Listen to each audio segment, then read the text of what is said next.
Assalamualaikum warahmatullahi wabarakatuh. Saya Fatimah Radhatu Zahra ingin menyampaikan yaitu tentang migrasi paksa dan mobilitas penduduk, dua tafsir historiografi atas politik kolonial Belanda.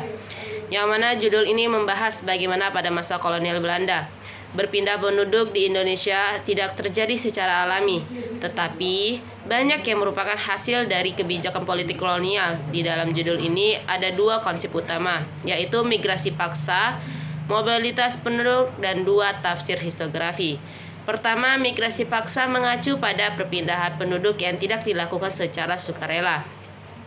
Contohnya kerja paksa seperti rodi, penempatan buruh kontrak di perkebunan, dan mengirim orang ke wilayah-wilayah tertentu untuk kepentingan ekonomi kolonial. Ini bukan sekedar berpindahan geografis, tetapi bentuk kontrol atas tubuh dan tenaga kerja masyarakat pribumi. Kedua, mobilitas penduduk mencakup perpindahan yang tampak lebih bebas, tetapi tetap berada dalam struktur kekuasaan kolonial. Misalnya, berpindah petani untuk membuka lahan baru, urbanisasi ke kota-kota pelabuhan, atau pergerakan tenaga kerja yang tampak sukarela tetapi sebenarnya terdorong oleh tekanan ekonomi akibat sistem kolonial. Bagian penting dari judul ini adalah frasa, yaitu dua tafsir historiografi.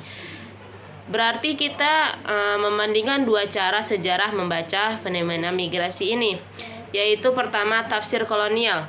Versi ini biasanya ditulis oleh penjabat atau akademisi Belanda pada masa kolonial.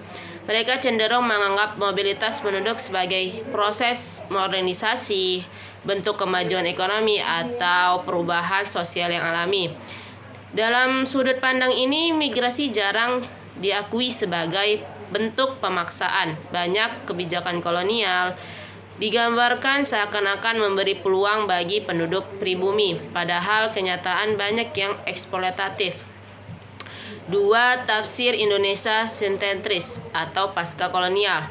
Perspektif ini muncul kemudian ketika sejarawan Indonesia mulai menulis sejarah dari sudut pandang rakyat yang mengalami langsung dampaknya. Dalam tafsir ini, migrasi paksa dilihat sebagai strategi eksploitasi tenaga kerja.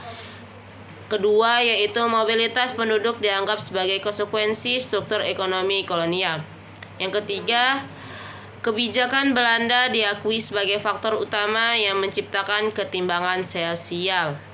Dengan ini, tafsir kedua menyoroti pengalaman korban, bukan justifikasi kolonial. Baik, sekian dari saya penjelasan tentang historiografi paksa dan mobilitas penduduk, dua tafsir historiografi atas politik kolonial Belanda. Baik, sekian, terima kasih. Assalamualaikum warahmatullahi wabarakatuh.